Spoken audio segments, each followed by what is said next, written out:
Guys, Tom Davis here, America's Canine Educator, working with a reactive German Shepherd. So I'm going to walk you through from step one to step at the end.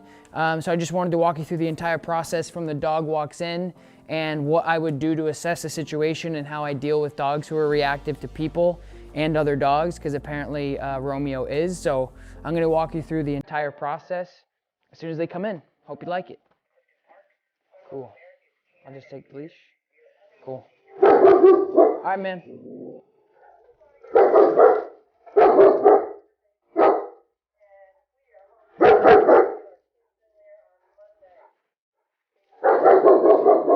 Okay, so very vocal.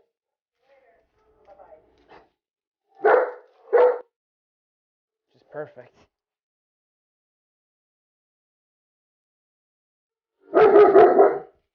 Trying to take off my bandana. Doesn't affect my mic.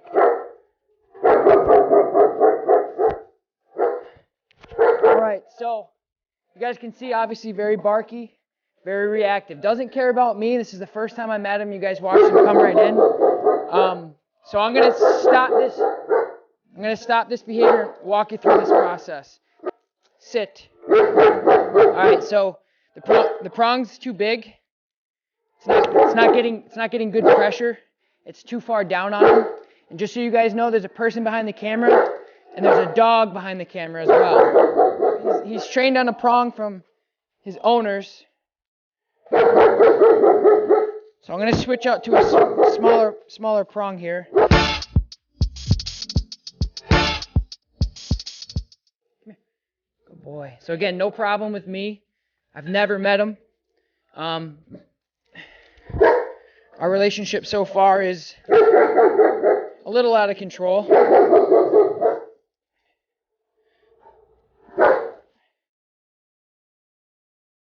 Okay. Romeo, heel.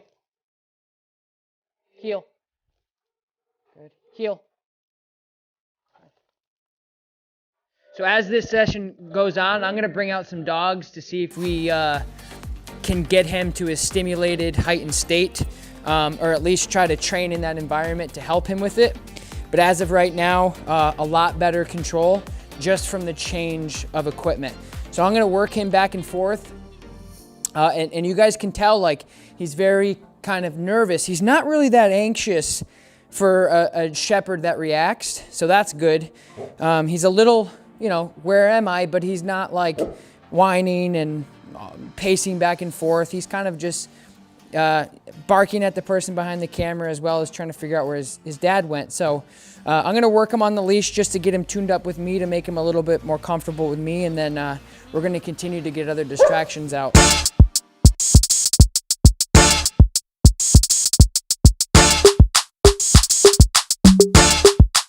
So I need to reprogram him to be a little bit more structured and take more guidance. And as you can see, little things like this, what he's trying to do right now, I asked him to sit. He's clocking out at 30 seconds or 20 seconds and trying to get up and walk away. Nope. Sit, just like that. Good. So a little sloppy sit. I don't care about the obedience perfection right now. I'm more worried about him just listening to me, taking direction from me. He has to realize that I'm the one. Nope. Sit. Because the reason why he's reacting in the first place is you guys saw when he come in. When he came in, he's out of control. He comes in just yelling at everybody, thinking he can do what he wants. Yes, it's the owner's fault, but a lot of people don't realize that all they have to do is just take the driver's seat in order to stop this behavior and make him a more confident dog and less reactive. So now that you guys are over there, I'm gonna get Lakota out, or Taylor's gonna get Lakota out, and we're gonna see what we do here. Romeo, heel. Sit. Sit. Correction. Heel. So lots of reactivity here, guys. Leave it. Leave it. Shh. No. Off. No. Shh. Hey. Shh. Just touching him to calm him down. Kota, stay. Hey. Shh. No. Leave it. Sit. Good. Good. Romeo, heel. Quick pop, guys. You see that? You might want to get right there. Leave it. Heel. So quick pock to the side, guys. So as you guys can see, Romeo's an absolutely gorgeous dog. And for over a year, he's been ruling the roost and being reactive and causing stress and frustration to himself, the owner, and the environment. And as you can tell, he's smelling her. There's not a lot of bite behind this bark. And as you guys are noticing, when I'm correcting him, I'm just coming right over the side and correcting him sideways when he reacts. And now, after a minute and a half of working with him around Lakota, he's now able to the point where he's not reactive. He's healing nicely. Good heel. Romeo, heel. Good man. Sit. Good, Romeo. Good job. Good job, Lakota. Very good. Romeo, heel. Good man. Romeo, sit. Very responsive. So I demanded that attention from him immediately in our relationship.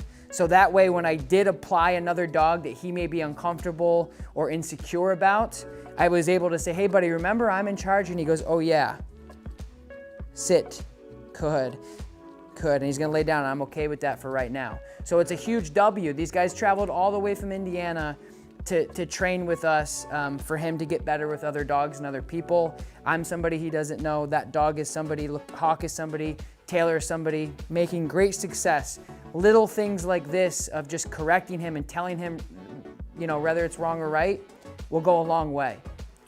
So now we're gonna take it a step further, and I'm just gonna get out of place and I'm gonna move Lakota around. Here's the thing I can't stress enough. We are not fixed. We are not out of the woods. However, when you get a dog that is strictly reactive off of insecurity and fear from the handler and its environment that he's around because he doesn't know what else to do, we are honestly 90% where we wanna be, right? The next 5% is gonna is gonna come from practice and obedience and continuing to have fun with him and teach him all this new stuff. And then the other big percentage is gonna come from the owners and making sure that they can do this under these circumstances. He is not reactive anymore to this dog because I was able to control him in an environment that he was unfamiliar with. So we're gonna take it a step further and start proofing this out to say, again, this is a dog he's never met. He's super reactive to dogs. He's super reactive to people he doesn't know. And we're a lot better than when he came in. Good. Heel. Good man. Good. Sit. Good job. Good job, buddy. Lots of positive reinforcement. Yes, good job, Romeo. Good. The one thing I get questions on a lot is like, should you completely disengage him off of her? I don't think that that's realistic in this environment or fair for me to say, you just went from complete 100% for the last year of reacting to other dogs to going to watching a strange dog go past you with no problems. I'm okay if he's looking, like right now he's watching Hawk. What I'm looking for as a handler is I'm looking for building. I'm looking him to start to simmer before he boils. And that's the type of stuff I'm gonna, again, use my verbal, like I talked about in the beginning, to just disengage him from that type of behavior. And if I can just tell him, like right now, I'll try it. Romeo, leave it. Good man. Disengagement, head goes down, and he did exactly what I wanted him to do, except get out of his sit. Sit, good boy. But again, like, you know, this type, that's what I was saying in the beginning, is I'm not gonna be so worried about his obedience, like whether he goes into a down. I just want him to be stuck to me and pay attention to me. So if he downs when I ask him to sit, but he's calm around the other dog, I'm okay with that. Go touch. Shh, shh, shh. Romeo, sit. Quick correction, heel, sit. Good. So again, you guys saw, I'm really like feathering him in because this is so freaking big for him.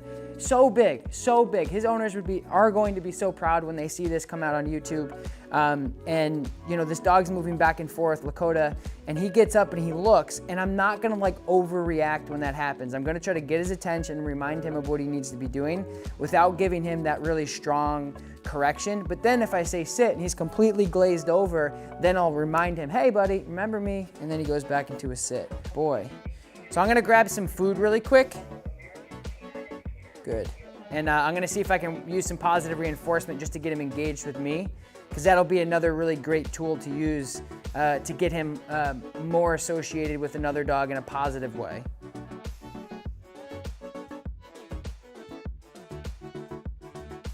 Opportunities. So many people ask me like, what goes on in my mind when I'm training? This is it. I'm gonna tell you. He's looking at her, he's smelling her. It's so big for him to be this close to another dog as she's moving around and wagging her tail and has a ball and she's not reacting.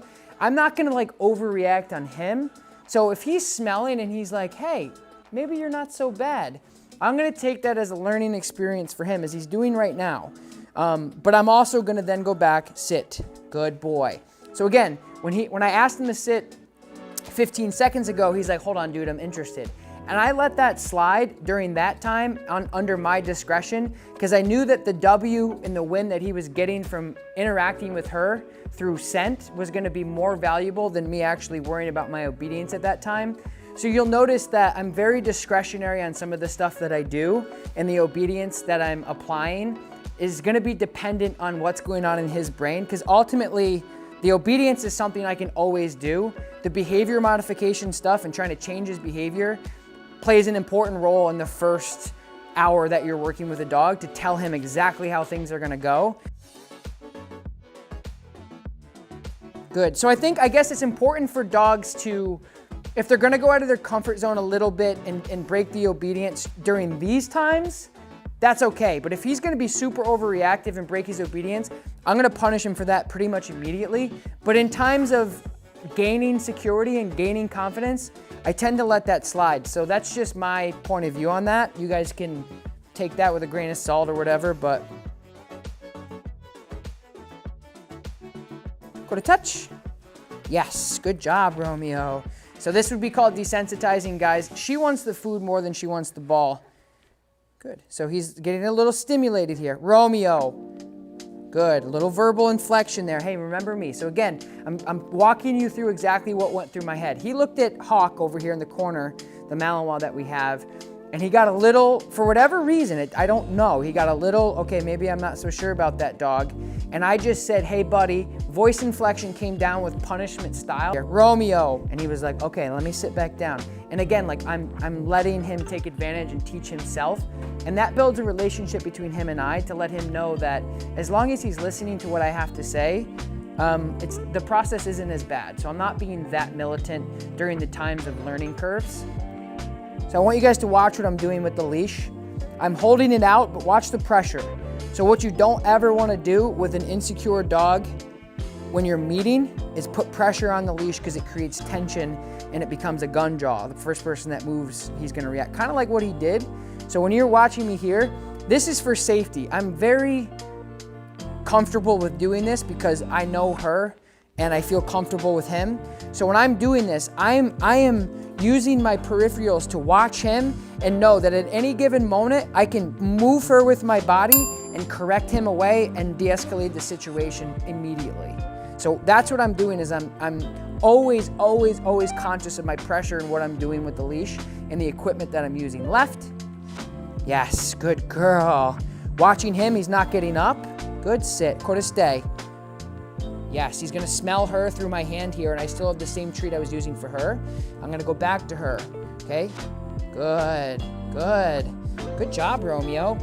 Touch. He doesn't really know necessarily what he's getting rewarded for right now, but I'm rewarding his calm behavior and his calm state of mind. I'm letting him know the more you act like this, the more you get paid. But operant conditioning, teaching him what I want through correction and reward-based system. It's a beautiful thing. Left. Good job, Romeo. I'm gonna send her away in front of him. Yes, good. Good job. Good stay, Coda. Good, Romeo. Well done, big man. So again, like he gets up right there, I'm gonna let that slide. So I'm just trying to walk you through as much thought process as I possibly can to give you guys the insider so you know exactly what's going on in here and you know what's going on with my hands. Good, shake it off, dude. Again, this is what I love the absolute most, just working with dog behavior. You know, this isn't necessarily a big obedience thing. This is a dog with behavior situations that needed to be modified. He's a year-old shepherd. He's been reactive for a pretty long time now. And with a big dog, barking the way he did when he came in. Imagine going places and dealing with that. It's very, very stressful for, again, not only for you as a handler, but for the dog. He doesn't want to do these things. And so with a little bit of control and a little bit of redirection, I'm able to then safely work on the obedience to get him engaged with me, to say, hey buddy, I know your whole life you think that you're in charge, but you're not. Take a seat, relax a little bit. He goes, thank God. She comes out, he goes, wait a minute, what's all this going on? And then I'm able to transition into a nice, calm state of mind. Let's see if he can get down. Good man, good. And now he's in a nice state of mind. I'm really liking how he's turning out. So this is what gives me goosebumps and like what gets me out of bed in the morning. I absolutely adore, and this is brilliant. So what I'm doing is what I love to do is behavior modification. So this is the very first session in a dog behavior modification client that we have for our 2-week board and train program. So when it comes down to behavior, it really is, unless it's ingrained. So when we talk about a dog that's been neglected, abandoned, or abused, or any of that stuff that they were born with, maybe hereditary, where it's genetic and they have really bad genetics and they're anxious, nervous, not trusting, that takes a little bit more time for the core of the dog to gain trust in other dogs and other handlers. That takes a lot of exercise and things like that. But when you get a dog like this is what everyone usually deals with when they think their dog is aggressive or they think their dog is mean, is what you're seeing right here. Comes in like a freaking bat out of hell, completely just explosive on everything and everybody. And all I did is I said, tap, tap, tap. Hey, why don't you take it down a little bit? He looked at me and the rest is history. And now I'm able to then copy and paste this in multiple different scenarios. So our jobs as trainers here at the Academy is going to then be to apply this situation with new people, new dogs, new environments, continuing to desensitize him so he's good universally. So at the end of the day, the macro and the bigger picture is making him a more confident dog, because that's what's creating him to be reactive. People think a dog is reacting and they're automatically aggressive. It's so not the case. This is a reactive dog, not an aggressive dog. Aggression, the big difference about that is between reactive and aggression is their intent. Their intentions behind it. How serious do they look? How serious, what are they actually gonna do if you do this? And with the reactive dogs, 9 times out of 10, it's gonna look like something like this, regardless of how he looks when he comes in. An aggressive dog and a dog that is serious and has, 2 or 3 knockouts, if you will, under his belt, he's gonna continue to try to go after that dog at any given time. So we've created really nice energy here with both of these dogs, and I'm really happy with it. We're gonna continue to work with him. So we're gonna wrap it up here. Don't forget, guys, you can click the links in the profile and the description below to get yourself some No Bad Dogs merch, work with me directly online, and everything else that you guys need as far as equipment goes. The equipment that I've used here will be linked in the description below. Do me a favor and leave a comment and let me know what you thought of this video, as well as subscribe to my channel if you want to see more videos like this. I appreciate you guys watching. I hope this helps you identify the difference between, holy crap, this dog looks so aggressive, to, wait a minute, he's really not aggressive. He's really not gonna continue to go after her if he gives the opportunity on. This has been less than an hour. I'm grateful for you guys watching.